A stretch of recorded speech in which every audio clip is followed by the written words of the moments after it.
Hello my dear family, जो theorem आज मैं आपको सिखाने जा रहा हूं वो मैं आपको इतने आसान तरीके से सिखा दूंगा कि आपको पता ही नहीं चलेगा कि थ्योरम कब हो गई। मैं ये थ्योरम आपको पूरे कॉन्सेप्ट और लॉजिक के साथ सिखाऊंगा, वो भी बहुत आसान तरीके से। जो थ्योरम आज हम सीखने जा रहे हैं उस थ्योरम का नाम है थेल्स या बीपीटी थ्योरम। जी हाँ, आप इसको थेल्स या बीपीटी कुछ भी बोल सकते हैं, वो आप पे डिपेंड करता है। बीपीटी का फुल फॉर्म है बेसिक प्रोपोर्शनलिटी थ्योरम। तो आइए चलते हैं अपने व्हाइट बोर्ड के पास इस थ्योरम को सीखने।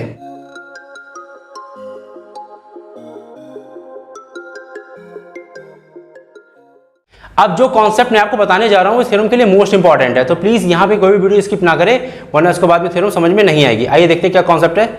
देखिए, आप सबको ये तो अच्छे से पता है कि राइट एंगल ट्रायंगल का जो एरिया होता है वो होता है 1/2 इंटू बेस इंटू हाइट। अगर नहीं पता तो आइए देख लेते हैं थोड़ा सा इसे भी। देखिए, मैंने यहाँ पे एक राइट एंगल ट्रायंगल बना दिया। ओके, ये राइट एंगल ट्रायंगल है। यहाँ पे जो एंगल बन रहा है वो कितने डिग्री का बन रहा है? जी हाँ, 90 डिग्री का बन रहा है। तीनों एंगल में से अगर कोई एक एंगल 90 डिग्री का होता है तो वो ट्रायंगल होता है राइट एंगल ट्रायंगल। इसका जो एरिया होता है, area is equal to 1/2 into base into height होता है। बेस क्या होता है? ये बेस होता है ये नीचे वाला, और जो ये हाइट होती है वो होती है ये बात अच्छे से सबको पता है, क्लियर है ना? ये इंपॉर्टेंट नहीं, इंपॉर्टेंट अब आने वाला है। अगर मैं इस ट्रायंगल को कुछ इस तरीके का बना दूँ, इस तरीके का, देखते रहिएगा, इस तरीके का बना दूँ, थोड़ा सा अजीब बन गया है, इस तरीके का बना दूं तो देखिए तब भी ये वाला फॉर्मूला अप्लाई होगा। कैसे अप्लाई होगा ये देखते हैं। Area is equal to 1/2 into base into height. आइए देखते हैं ये फॉर्मूला कैसे अप्लाई होगा। अगर मैं यहाँ से एक परपेंडिकुलर लाइन ड्रॉ कर दूँ, परपेंडिकुलर लाइन क्या होती है आइए देखते हैं, इसे भी देख लेते हैं। फॉर एग्जाम्पल यहाँ पे एक लाइन है, मैं इस तरीके से इस पर एक लाइन डाल रहा हूँ। अगर 90 डिग्री के दो एंगल बन रहे हैं, ये भी 90 डिग्री का, ये भी 90 डिग्री का एंगल, तो ये दोनों लाइन आपस में क्या होती है? परपेंडिकुलर। जी हाँ, यही होता है परपेंडिकुलर। 90 डिग्री के दो एंगल बनने चाहिए दो लाइनों पर, वही होता है परपेंडिकुलर लाइन। तो आपस में दोनों लाइन कैसी हैं? परपेंडिकुलर। तो मैंने भी इस तरीके से एक परपेंडिकुलर लाइन ड्रॉ कर ली, तो 90 डिग्री के एंगल, ये भी 90 डिग्री का, ये भी 90 डिग्री का। यहाँ पे 90 डिग्री का एंगल था, तभी तो ये फॉर्मूला बना ना 1/2 बेस इंटू हाइट। तो हमें अगर 1/2 बेस इंटू हाइट इस ट्रायंगल पे अप्लाई करना है तो हमको 90 डिग्री का एंगल चाहिए होगा। और 90 डिग्री का एंगल कब बनेगा? जब ये लाइन परपेंडिकुलर होगी। क्लियर है ना बात? अब देखिए यहाँ पे बेस और हाइट क्या होगी। सबसे पहले बात करते हैं हाइट की। देखिएगा, ये जो लाइन हमने परपेंडिकुलर खींची ये होती है हाइट। ये क्या होती है? हाइट होती है। बेस क्या होता है? ये जो लाइन जिस लाइन पर गिरी है, किस लाइन पे गिरी है? इस वाली लाइन पे गिरी है ना, तो ये हमारा क्या हो जाएगा? जी हाँ, ये हो जाएगा हमारा बेस, और ये क्या हो जाएगी? हमारी हाइट। परपेंडिकुलर जो लाइन होती है ये जिस लाइन पर गिरती है वो बेस होती है, और ये लाइन क्या होती है? हाइट होती है। क्या होती है? हाइट होती है। क्लियर है ना बात? अब बात करते हैं मेन पार्ट की जो आपकी थ्योरम में अप्लाई होगा। आइए देखते हैं, मैं इसको इरेज करे दे रहा हूँ। ओके, मैंने फॉर एग्जांपल कुछ इस तरीके का ट्रायंगल बनाया, ऐसे करके मैंने थोड़ा तिरछा टाइप का ट्रायंगल बनाया, ऐसे करके दिख रहा है ना आपको? इस तरीके का ट्रायंगल बनाया। अब इस ट्रायंगल में भी मैं यही वाला फॉर्मूला अप्लाई करूंगा 1/2 बेस इंटू हाइट, बल्कि यहाँ पे कोई भी एंगल 90 डिग्री का नहीं है तब भी अप्लाई होगा। देखिए कैसे, मुझे अगर ये वाला फॉर्मूला अप्लाई करना है तो मुझे यहाँ पे एक परपेंडिकुलर लाइन ड्रॉ करनी पड़ेगी। अब देखिए, आप यहाँ से ड्रॉ करेंगे, कहाँ से ड्रॉ करेंगे? आप यहाँ से ड्रॉ करेंगे। देखिए, आप ऐसे तो ड्रॉ नहीं कर सकते, ऐसे ड्रॉ करेंगे तो 90 डिग्री तो नहीं बनेगी, क्योंकि 90 डिग्री जो होता है वो सीधा सीधा होता है। तो हम क्या करेंगे? यहाँ से ड्रॉ करेंगे। यहाँ से मैंने एक सीधी सी लाइन ड्रॉ करी और इस लाइन को थोड़ा आगे बढ़ा दिया। जो ये एंगल बना वो कितने डिग्री का बना है? 90 डिग्री का। हमको एरिया कितना निकालना है? हमको एरिया निकालना है सिर्फ इतने ट्रायंगल का। कितने ट्रायंगल का? इतने, जितना मैंने पार्ट सेट किया इतने ट्रायंगल का हमको चाहिए है एरिया। क्लियर है ना? अब देखिए यहाँ पे हाइट और बेस क्या होगा। जो हाइट है वो जो हमने ये लाइन खींची ना, ये हमारी हाइट होगी। ये क्या होगी? हाइट। और बेस क्या होगा? आपके दिमाग में, मुझे पता है क्या चल रहा है, आपके दिमाग में चल रहा है जो बेस है वो यहाँ से लेके यहाँ तक पूरा होगा। बिल्कुल भी नहीं, बिल्कुल गलत चल रहा है दिमाग में अगर ये चल रहा है तो। बेस क्या होगा? देखिए, हम कितने ट्रायंगल का एरिया निकालना है? सिर्फ इतने ट्रायंगल का तो एरिया निकालना है, इतने ट्रायंगल का। जितने आप ट्रायंगल का एरिया निकाल रहे हैं वही उसका बेस होगा। हाइट तो पूरा लेंगे, लेकिन बेस आप यहाँ से लेके यहीं तक लेंगे, यानी कि जो आपका बेस है वो यहाँ से लेके सिर्फ यहीं तक होगा। आई बात समझ में भाई? अगर हम बेस पूरा ले लेंगे तो हमको पूरा ट्रायंगल का एरिया लेना पड़ेगा। आई बात समझ में? अगर आप बेस पूरा ले लीजिए कोई दिक्कत नहीं, तो हमको ट्रायंगल पूरा लेना पड़ेगा, पूरा। लेकिन हमको पूरा ट्रायंगल का एरिया नहीं चाहिए, हमको कितने ट्रायंगल का एरिया चाहिए? इतने बड़े ट्रायंगल का एरिया। वो हमें कैसे मिलेगा? वो हमें सिर्फ इतने बेस लेने पर मिलेगा, और हाइट तो हमारी पक्की है कि हाइट हमारी यही होगी। तो यही मोस्ट इंपॉर्टेंट कॉन्सेप्ट है, जिसको नहीं पता था वो पता चल गया है उसे, और ये आगे भी आपके बहुत काम आएगा। थ्योरम्स में तो इस्तेमाल होने ही वाला है। तो चलते हैं अपनी थ्योरम की तरफ। चलिए बात करते हैं थ्योरम की जो आपके 10th बोर्ड एग्जाम के लिए मोस्ट इंपॉर्टेंट है, थ्योरम 6.1 क्लास 10th, ये जी हाँ 10th क्लास की थ्योरम है, आपके बोर्ड एग्जाम के लिए मोस्ट इंपॉर्टेंट है। जो आप स्टेटमेंट है वो आपकी स्क्रीन पे आ रहा होगा, आप उसे देख लीजिए। फिलहाल मैं थ्योरम आपको समझा देता हूँ कि थ्योरम में क्या कह रहा है। थ्योरम में ये कह रहा है कि एक ट्राइंगल है, ट्राइंगल की तीनों साइडों में से, one side, two side, third side, तीनों साइडों में से किसी एक साइड के पैरेलल कोई लाइन है, किसी एक साइड के पैरेलल कोई लाइन है। पैरेललिटी पता है ना क्या होती है, चलिए नहीं पता तो बता देता हूँ। देखिए फॉर एग्जांपल यहाँ दो लाइनें हैं, ओके, इन दोनों लाइनों की जो बीच की डिस्टेंस है वो बराबर है। क्या है? बराबर। मान लीजिए 5 AB, 5 AB, 5 AB, 5 AB, 5, इस तरीके की डिस्टेंस बराबर है। तो ये जो दो लाइनें देख रहे हैं, पहली लाइन और दूसरी लाइन, आपस में क्या होंगी? पैरेलल होंगी। अगर ये चीज़ समझ में नहीं आई तो मैं फिर से समझा देता हूँ। आपने कभी रेल की पटरियाँ देखी हैं, यानी कि रेल ट्रैक, रेल की पटरी जिस पर ट्रेन दौड़ती है, जो ट्रेन की पटरियाँ होती हैं वो आपस में एक दूसरे के पैरेलल होती हैं। फॉर एग्जाम्पल यहाँ पे देखिए रेल ट्रैक है, ठीक है ना, यहाँ पे देखिए ट्रेन चल रही है, तो इसके बीच की जो डिस्टेंस है ये, वो आपस में हमेशा बराबर होती है। अगर किसी दो लाइनों के बीच की डिस्टेंस आप हमेशा आपस में बराबर होती है तो वो दोनों लाइनें आपस में क्या होती हैं? जी हाँ, पैरेलल होती हैं। तो इसी को कहते हैं पैरेललिटी। ओके, चलिए अब आपसे कह रहा है कि एक ट्राइंगल हमारे पास है, इस ट्राइंगल की तीनों साइडों में से किसी एक साइड के पैरेलल कोई लाइन है। तो मैंने मान लिया कि जो BC साइड है, आप चाहो तो AB ले लो, आप चाहो तो AC साइड ले लो, आपकी मर्जी। तो मैंने मान लिया जो हमारी BC साइड है इसके पैरेलल कोई लाइन है, तो मैंने BC के पैरेलल कोई लाइन खींची। इस तरीके से मैंने एक लाइन खींची, ठीक है ना, मतलब BC के पैरेलल ये लाइन मैंने खींची। जो ये जो मैंने लाइन खींची है, जो कि थ्योरम में कह रहा है, ओके, ये लाइन अदर टू साइड्स को 2 पॉइंट पे इंटरसेक्ट कर रही है। ये जो मैंने पैरेलल लाइन खींची है, अदर टू साइड को, एक तो AB साइड, दूसरी AC साइड को 2 पॉइंट, यानी कि एक पॉइंट हमने ले लिया M, दूसरा पॉइंट हमने ले लिया N, MN। ओके, चलिए DE ले लीजिए, क्योंकि मैंने यहाँ पे DE लेके रखा है, मैंने DE ले लिया, D और E, ठीक है ना। जो ये हमने पैरेलल लाइन खींची है, BC के पैरेलल जो मैंने ये लाइन खींची है, वो दोनों साइडों को 2 पॉइंट पर इंटरसेक्ट कर रही है। ओके, एक पॉइंट हो गया D, दूसरा पॉइंट हो गया E, ठीक है ना। और आपसे फिर कह रहा है, क्या कह रहा है कि जो ये जो लाइन खींची है वो इस ट्राइंगल को 2 पार्ट में देखिए डिवाइड कर दे रही है। पहला पार्ट ये वाला पार्ट और ये वाला पार्ट। तो जो ये वाला पार्ट है AD, उसका जो रेशियो किसके साथ है? BD के साथ है। अब वो इक्वल किसके साथ है? AE upon EC। समझ रहे ना, मतलब हमको रेशियो की बात हो रही है। AD रेशियो BD, यानी कि AD upon BD is equal to AE upon EC, AE ratio EC। इसको चाहे रेशियो बोल लीजिए, चाहे अपॉन बोल लीजिए, वो आप पे डिपेंड करता है, कोई दिक्कत नहीं है, ठीक है ना। अपॉन रेशियो से एक ही बात है।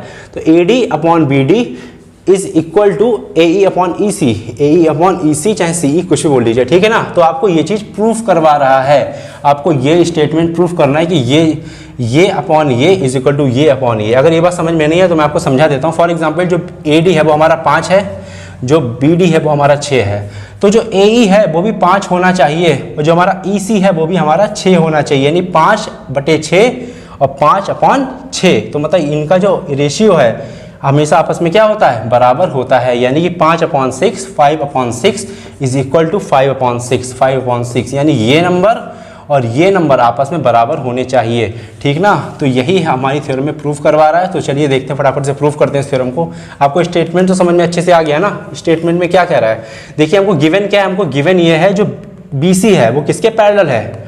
DE के। ये हमको गिवन है जो BC है वो पैरेलल है DE के, ये चीज हमको गिवन है। आई बात आपके समझ में कि नहीं आई?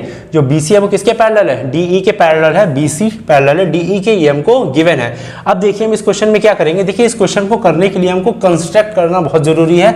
अगर कंस्ट्रक्शन नहीं होगा तो क्वेश्चन नहीं होगा, तो हम करेंगे कंस्ट्रक्शन। देखिए कंस्ट्रक्शन का मतलब होता है अपनी तरफ से कुछ लाइनों को खींचना। आइए खींचते हैं फटाफट से। हम क्या करेंगे, पॉइंट E से एक परपेंडिकुलर लाइन ड्रॉ करेंगे।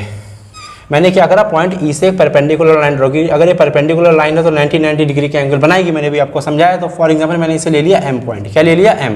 तो जो EM है वो किस पर परपेंडिकुलर है? AD पर।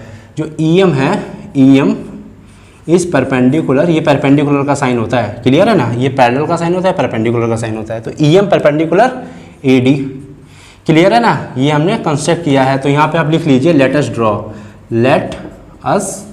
ड्रॉ, ये आप लिख लीजिए, मैंने एरो खींच दिया ना। इस पहले लिखिए लेट अस ड्रॉ, फिर आप ये लिखिए एंड जो D से मैंने एक परपेंडिकुलर लाइन खींची, मैंने इसको दे दिया N पॉइंट। तो यहाँ देखिए 90 डिग्री का एंगल बनाएगी। अगर ये परपेंडिकुलर है तो 90 डिग्री का एंगल बनाएगी। तो हम लिख सकते हैं जो DN है, क्या है? DN है जो है वो किस पर परपेंडिकुलर है, ए ई पर। किस पर है, ए ई पर परपेंडिकुलर है। इतनी बात समझ में आ गई। तो ये चीज़ हमको क्या है, कंस्ट्रक्ट करनी पड़ेगी। और क्या कंस्ट्रक्ट करना पड़ेगा, और भी करना पड़ेगा। तो हमको करना पड़ेगा ज्वाइन।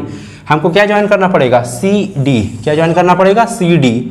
सी डी हमने ज्वाइन किया एंड, और हम क्या ज्वाइन करेंगे, बी ई। बी ई देखिए, हम बी ई को भी ज्वाइन कर देंगे, बी ई। तो हमने क्या ज्वाइन किया, हमने क्या ज्वाइन किया, सी डी और बी ई। इतना देखिए हमने कंस्ट्रक्ट किया। मतलब कि जो ई एम है वो ए डी पर परपेंडिकुलर है, जो डी एन है वो ए ई पर परपेंडिकुलर है, यानी 90 डिग्री के एंगल बनेंगे। मैंने ई बी और ई को जोड़ दिया, सी और डी को जोड़ दिया, मैंने इतना लिख दिया है। ठीक है ना, इतना आपको समझ में आ गया। तो अब हम आगे की थ्योरम्स प्रूफ करेंगे। तो मैं थोड़ा सा इरेज करूंगा, तो प्लीज़ जिसे उतारना है वो उतार लीजिए। ओके, चलिए आगे देखते हैं अब इसे। देखिए हमको पहले देखिए क्या प्रूफ करना है। देखिए सबसे पहले इस चीज़ को देखेंगे। देखिए जैसे मैं सोचता हूँ ना, वैसे मैं आपको बता रहा हूँ मैं कैसे थ्योरम्स को सोचता हूँ। देखिए यहाँ पे लिखा है A D upon B D. क्या लिखा है, A D upon B D. अब देखिए ए डी कहाँ मिलेगा, देखिए ए से लेकर डी तक ये जो ए डी दिख रहा है ना आपको, ए डी लाइन, ये आपको ट्राइंगल ए डी ई में नहीं दिख रही है। देखिए ट्राइंगल ए डी, देखिए ए डी ई ट्राइंगल में ए डी है कि नहीं है। तो हमारा जो ए डी है वो हमको ट्राइंगल ए डी ई से मिलेगा। इतनी बात समझ में आई, क्लियर है ना। देखिए थ्योरम करने का तरीका है, थ्योरम रटना नहीं किसी को नहीं है, मैं सिखा दूंगा, बस आप साथ दीजिए मेरा। नीचे कितना है, बी डी। अब देखिए बी डी कहाँ है, देखिए बी डी, ये है ना बी डी, बी डी। देखिए जो बी डी है वो ट्राइंगल बी डी ई में आ रहा है कि नहीं आ रहा है, बी डी जो है वो ट्राइंगल बी डी ई में आ रहा है कि नहीं आ रहा है, क्लियर है ना। तो हमको इन्हीं दोनों ट्राइंगल्स को लेके चलना है और रेशियो को प्रूफ करना है, रेशियो को बनाना है। आइए देखते हैं कैसे। सबसे पहले हम क्या करेंगे, हमने भी एरिया पढ़ा ना, 1/2 इंटू बेस इंटू हाइट, बस वही लगाएंगे। देखिए दोनों ही ट्राइंगल राइट एंगल ट्राइंगल जैसे ही हैं। आइए देखते हैं। सबसे पहले हम निकालेंगे area of triangle A D E. A D ई क्यों ले रहे हैं, क्योंकि हमको चाहिए क्या, ए डी। और जो हमारा ए डी है वो ट्राइंगल ए डी ई में ही मिलेगा, क्लियर है ना। तो ट्राइंगल ए एरिया, ये इसको बोलते हैं एरिया, ठीक है ना। Area of triangle A D E is equal to, इसको एरिया बोलते हैं, समझिएगा, ठीक है ना। 1/2 इंटू बेस इंटू हाइट। क्या होता है, बेस इंटू हाइट। अब देखते हैं बेस क्या और हाइट क्या है। देखिए इस वाले ट्राइंगल में हमको चाहिए है ए डी, क्लियर है। क्या चाहिए, ए डी, क्योंकि हमको यहाँ पे ए डी चाहिए है। तो ए डी की तरह हमको सोचना है अब यहाँ पे, किसकी तरह, ए डी की तरह। देखिए ये जो एम एन है ये तो हमारी परपेंडिकुलर लाइन है, क्योंकि 90 डिग्री का एंगल बना रही, तो ये हमारी हो जाएगी हाइट। क्या हो जाएगी, हाइट। तो बेस क्या होगा, अभी मैंने आपको थोड़ी देर पहले बताया, जो हाइट होती है ये वाली परपेंडिकुलर लाइन जिस लाइन पे गिरती है वो उसका बेस होता है। तो जो ई एम है ये हमारी हाइट है, किस पे गिर रही है, ए डी ही पे तो गिर रही है, क्लियर है ना। तो जो ए डी है वो बेस हो जाएगा, क्या हो जाएगा, बेस इंटू हाइट क्या हो जाएगी, ई एम। क्या हो जाएगी, ई एम। देखो टेंशन कतई नहीं लेना है, मैं हूं ना, टेंशन की कोई जरूरत नहीं है। तो यहाँ फिर से ई एम अच्छे से लिख लेते हैं बढ़िया करके, ई एम। ओके, तो समझ में आया आपको। 1/2 into base into height. Base क्या है हमारा, ए डी, और हाइट क्या है हमारी, ई एम। ई एम जो हाइट जिस पर गिरती है वो हमारा बेस होता है। तो हमारा देखो ए डी यहीं से मिलेगा, क्लियर है। अब हमको नीचे क्या चाहिए, बी डी। तो देखिए बी डी इस वाले ट्राइंगल में है, B D, B D E triangle को देखिए, इसमें हमारा बी डी है कि नहीं। तो हम इसी का एरिया निकालेंगे। देखिए कैसे, तो area of triangle B D E, B D E is equal to 1/2 into base into height. अब देखिए इसमें बेस और हाइट क्या होगा, यही लॉजिक मैंने अभी आपको सिखाया था, यही आपको फिर से लगाना है। तो देखिए बेस और हाइट इसमें क्या हो सकता है। देखिए ये ट्राइंगल में कोई भी 90 डिग्री का एंगल नहीं, मैं इसको इस तरीके से अगर बना लेता हूँ, इस तरीके से, समझ रहे हैं ना, इस तरीके से बन गया। तो हमारा हो गया बी, ये हमारा हो गया डी, और ये हमारा हो गया ई, क्लियर है ना। हमको यहाँ पे बी डी तो चाहिए, तो हमको बी डी तो चाहिए। देखिए किस तरीके से हम बी डी को निकाल लेंगे यहाँ से। तो आप देख रहे हैं ये इस तरीके की लाइन जा रही है ऊपर, ये ई एम, ये एम, ये एम है, ठीक है ना। इसको अगर मैं मिला दूँ, ऐसे मिला दूँ, तो देखिए 90 डिग्री का एंगल बन रहा है कि नहीं। देखिए 90 डिग्री का एंगल मैंने यहाँ भी बना दिया। तो हमको पता है हाइट है, क्यों हाइट है, क्योंकि यहाँ पे 90 डिग्री का एंगल बन रहा है। हमने अभी थोड़ी देर पहले ही पढ़ा, जिसने वीडियो स्किप करी होगी उसको ये चीज़ समझ में नहीं आ रही होगी, तो प्लीज़ आप पहले उसे देख लीजिए। मैंने भी समझाया था थोड़ी देर पहले ही, 2-3 मिनट पहले ही।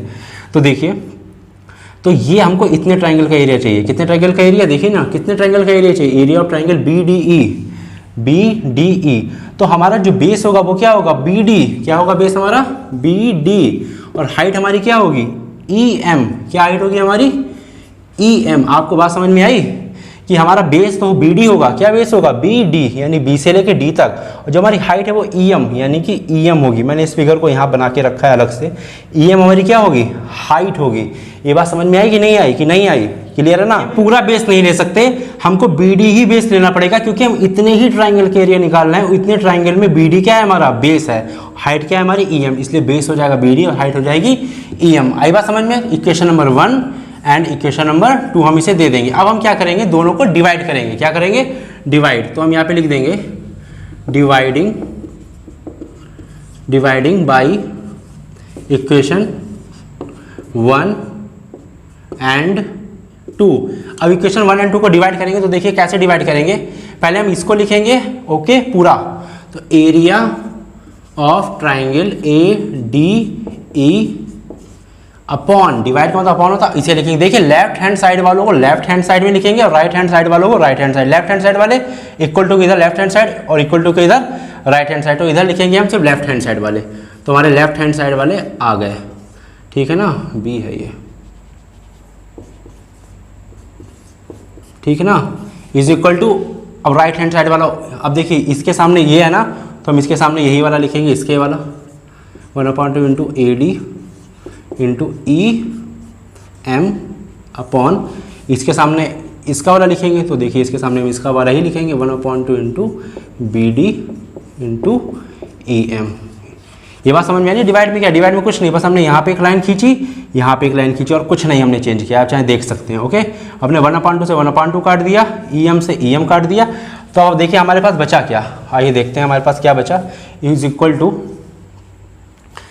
पहले तो हमें ये बचा, तो हम इसको लिख लेते हैं, area is equal to triangle A D E upon area of triangle B D E is equal to, अब देखिए इससे कैंसिल आउट, इससे कैंसिल आउट, ऊपर क्या बचा? ए डी, क्या बचा?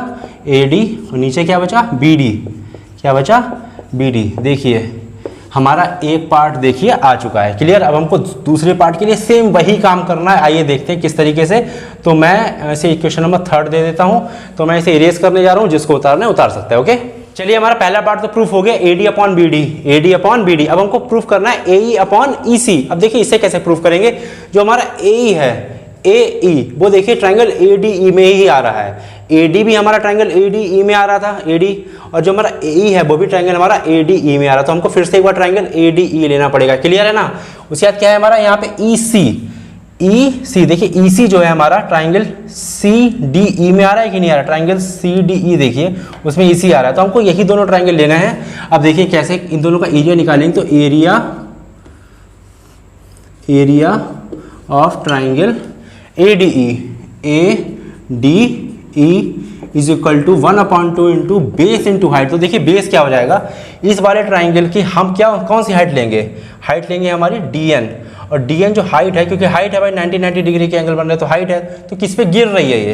तो देखिए ए ई पे तो गिर रही, तो ए ई हमारा हो जाएगा बेस। जो हाइट जिस चीज़ पे गिरती है वो हमारा बेस होता है, तो ए ई पे गिर रही है हमारी हाइट, तो ए ई हमारा क्या हो गया? ए ई हमारा बेस हो गया, क्योंकि जो हाइट है डी एन वो ए ई पे गिर रही, तो ए ई हमारा बेस है और डी एन क्या है? हमारी हाइट है। डी एन हमारी हाइट है, तो 1/2 इंटू बेस इंटू हाइट, इतना तो हमें मिल गया इक्वेशन नंबर 4। ओके, अब हम क्या करेंगे? एरिया निकालेंगे। अब हम ट्राइंगल, देखिए कौन सा ट्राइंगल लेंगे? हमें चाहिए ई सी चाहिए ना नीचे, देखिए ए तो हमारा देखिए आ गया। अब हमको चाहिए ई सी। देखिए ई सी कैसे आएगा? ई सी ट्राइंगल है, ई सी जो साइड है वो हमारी किस में है? ट्राइंगल सी डी ई में। तो हम लेंगे triangle, area of triangle C D E, तो इसका फॉर्मूला होता है 1/2 इंटू बेस इंटू हाइट। देखिए अब मैं ज़्यादा समझाऊंगा नहीं, आप समझने की कोशिश करिए। Okay, 1/2 into base into height. देखिए बेस क्या हो सकता है इसमें? इस वाले ट्राइंगल में देखिए हमको ई सी चाहिए है, ई सी हमको चाहिए है, तो देखिए इसमें हाइट क्या हो जाएगी? जो डी एन है वो परपेंडिकुलर है कि नहीं?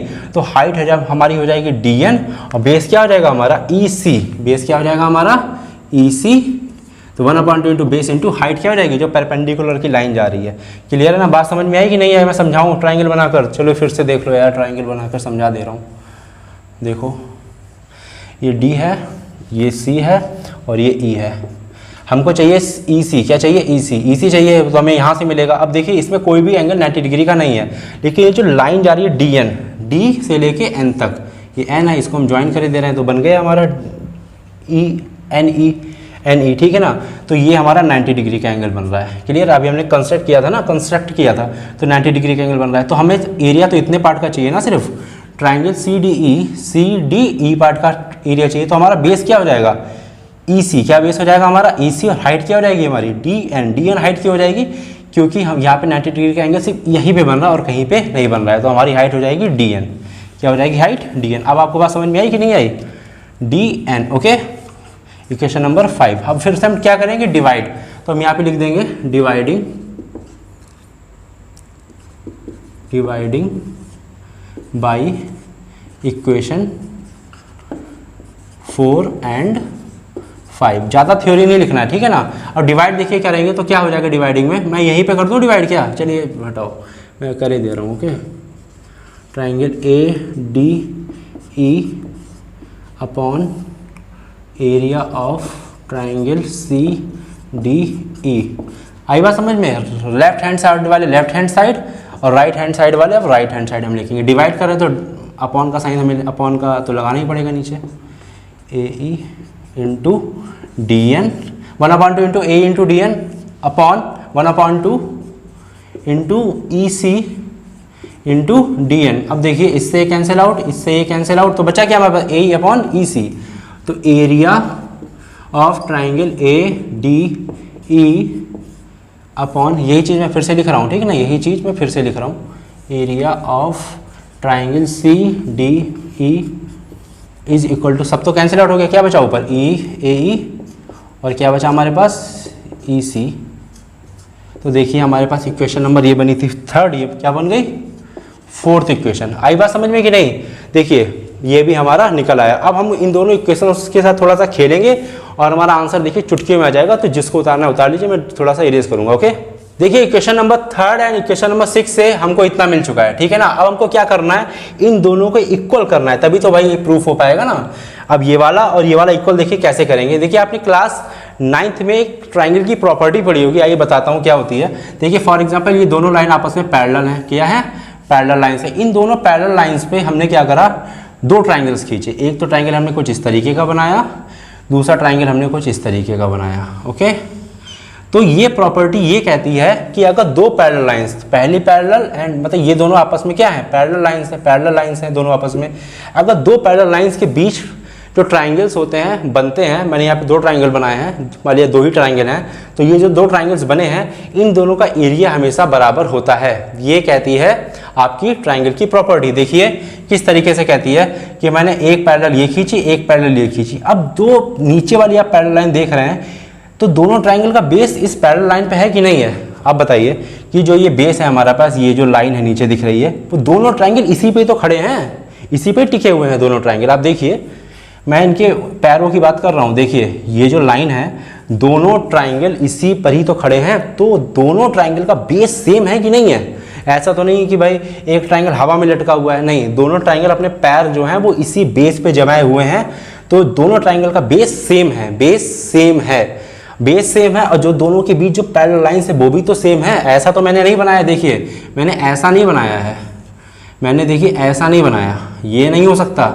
अब देखिए दोनों, अब यहाँ पे जो ये इसका ये वर्टेक्स है वो टच नहीं हो रहा है, यहाँ पे देखिए वर्टेक्स भी टच हो रहा है, दोनों का बेस भी इक्वल है। अगर ऐसी सिचुएशन है तो दोनों ट्राइंगल के एरिया आपस में क्या होंगे, जी हाँ बराबर होते हैं। इन दोनों ट्राइंगल के 2 ट्राइंगल है ना, इन दोनों ट्राइंगल के एरिया आपस में क्या होंगे, बराबर होंगे। यही प्रॉपर्टी आपने 9th में पढ़ी होगी, अगर नहीं पढ़ी है तो अब आपने सीख ली है। तो ये देखिए इसी चीज़ को इसमें देखिए अप्लाई करेंगे। देखिए यहाँ से हमको अच्छे से बात पता है कि जो BC है वो किसके पैरेलल है, DE के। ये चीज़ हमको क्वेश्चन में गिवन है, अभी हमने देखिए गिवन लिखा था, अब तो मैंने इरेज कर दिया है, आपने अपनी कॉपी पे नोटिस कर लिया होगा। जो BC है वो किसके पैरेलल है, DE के पैरेलल है। और देखिए इसमें 2 ट्राइंगल बन रहा है, पहला ट्राइंगल बन रहा है BDE, ये वाला ट्राइंगल, दूसरा ट्राइंगल बन रहा है CDE। दोनों का बेस तो BC है ना, है कि नहीं, दोनों ट्राइंगल BC पे तो खड़े हैं, तो इनका सेम बेस है। अगर 2 ट्राइंगल्स का बेस सेम होता है, दोनों के बीच लाइंस भी पैरेलल्स होती हैं, सेम पैरेलल लाइन होती हैं, तो दोनों ट्राइंगल के एरिया आपस में क्या होता है, बराबर। तो हम यहाँ पे लिख सकते हैं, ये प्रॉपर्टी होती है ट्राइंगल्स, यहाँ पे लिख लीजिए, triangles are on the same base BC, दोनों का बेस सेम क्या है, BC बेस है दोनों का, BC एंड बिटवीन, ये बिटवीन का साइन है, between same parallels, between same parallels. ये देखिए पैरेललिटी का साइन है, पैरेलल्स कौन कौन सी पैरेलल है? BC किसके पैरेलल है? DE के। BC किसके पैरेलल है? DE के। तो BC पैरेलल है DE के, क्लियर है ना? तो क्या होगा, एरिया ऑफ ट्राइंगल, अगर ऐसी सिचुएशन है तो एरिया ऑफ ट्राइंगल BDE, कौन से ट्राइंगल का area? BDE, area of triangle BDE is equal to area of triangle CDE, ये दोनों का एरिया आपस में इक्वल होगा। अब तो क्वेश्चन में बचा ही नहीं कुछ, देखिए क्वेश्चन हमारा हो चुका है, बस हमें ये प्रॉपर्टी ही लगानी थी। तो हम क्या करेंगे अब, देखिए आप इक्वेशन नंबर चाहे थर्ड को देखिए चाहे फोर्थ को देखिए, दोनों में देखिए एक में BDE है और दूसरे में क्या है? CDE है, क्लियर है ना? दोनों के डिनोमिनेटर में देखिए दोनों में या तो एक में BDE है, इसमें क्या है? CDE। तो BDE CDE, तो इक्वेशन नंबर थर्ड या इक्वेशन नंबर से किसी एक इक्वेशन में आप इसकी वैल्यू पुट कर दीजिए। तो हम क्या कर रहे हैं, इक्वेशन नंबर थर्ड में पुट कर रहे हैं। तो हम यहाँ पे लिखे दे रहे हैं पुटिंग इन इक्वेशन थर्ड। तो हम ये जो वैल्यू है इक्वेशन थर्ड में पुट कर रहे हैं। तो हमारी इक्वेशन ये है, हम इस इक्वेशन को यहाँ पे लिखे ले रहे हैं। देखिए एरिया ऑफ, ऊपर क्या लिखा रखा है? Triangle ADE। तो देखिए triangle ADE upon area of triangle. अब देखिए यहाँ क्या लिखा? BDE। तो मैं BDE के प्लेस पे क्या लिख सकता हूँ? जी हाँ, CDE, समझ रहे हैं ना? BDE के प्लेस पे मैं लिख सकता हूँ CDE, क्योंकि जो BDE है वो CDE के बराबर है। अभी हमने प्रूफ करा ट्राइंगल की प्रॉपर्टी से। तो जो BDE है इसके प्लेस पे क्या लिखेंगे हम? यहाँ BDE नहीं लिखेंगे, क्या लिखेंगे? CDE। क्या लिख देंगे? CDE इज इक्वल टू, बाकी सब सेम रहेगा, AD upon BD, AD upon BD। इसको इक्वेशन नंबर हम क्या दे रहे हैं? 7। आई बात समझ में कि नहीं आई? अब देखिए इसका लेफ्ट हैंड साइड देखिए और इक्वेशन नंबर 6 का लेफ्ट हैंड साइड देखिए, दोनों का लेफ्ट हैंड साइड कतई एक जैसा, बिल्कुल सेम टू सेम नहीं है। देखिए इसका लेफ्ट हैंड साइड देखिए और इसका लेफ्ट हैंड साइड देखिए, इक्वेशन नंबर 6 का कतई एक जैसा है। तो हम ये लिख सकते हैं from equation 6 and 7, equation 6 and 7, ये इक्वेशन नंबर 6 है और 7 है। अगर किसी दो इक्वेशंस का, चाहे 2 हो चाहे 10 हो, उससे फर्क नहीं पड़ता, किसी इक्वेशंस का अगर लेफ्ट हैंड साइड आपस में बराबर होता है तो जो राइट हैंड साइड है, राइट हैंड साइड, वो भी आपस में क्या होता है? जी हाँ, बराबर होता है, इक्वल होता है। तो इसी तरीके से इक्वेशन 6 and 7 से इसके जो लेफ्ट हैंड साइड है बराबर है, तो राइट हैंड साइड भी आपस में क्या हो जाएंगे? जी हाँ, बराबर हो जाएंगे। तो हम ये लिख सकते हैं कि जो AD है, AD upon BD is equal to, किसके इक्वल हो जाएगा? AE upon EC, AE upon EC। देखिए यही हमको प्रूव करवा रहा है, देख लीजिए, ओके, यही हमको प्रूव करवा रहा है, तो हमने इसको प्रूव कर दिया। क्लियर है ना? देखिए हर चीज़ हम लॉजिक से चले, कोई भी चीज़ में रटी नहीं है। मैंने आपको हर चीज़ बताई किस तरीके से आपको सोचना है, AD कैसे सोचना है, BD कैसे सोचना है, AE कैसे सोचना है, EC कैसे सोचना है, हर चीज़ कैसे सोचनी है। आपने देखा ना किस तरीके से हमने इस थ्योरम को प्रूव करा, कितने ईजी मेथड से प्रूव करा। कोई भी इस थ्योरम में प्रॉब्लम नहीं है, आप देख सकते हैं, बिल्कुल ईजी तरीके से हमारी थ्योरम प्रूफ हो गई। क्लियर है ना? अभी अगर कोई दिक्कत हो, कोई डाउट हो तो प्लीज़ मुझे बताइए इस थ्योरम में, ओके। अगर आपको मेरे द्वारा समझाई गई थ्योरम अच्छी लगी हो तो प्लीज़ वीडियो को लाइक करें, शेयर करें, चैनल को सब्सक्राइब करें और अगर मुझसे कोई गलती हुई तो मुझे कमेंट करके बताएं। तो मिलते हैं नेक्स्ट वीडियो में, तब तक के लिए थैंक यू।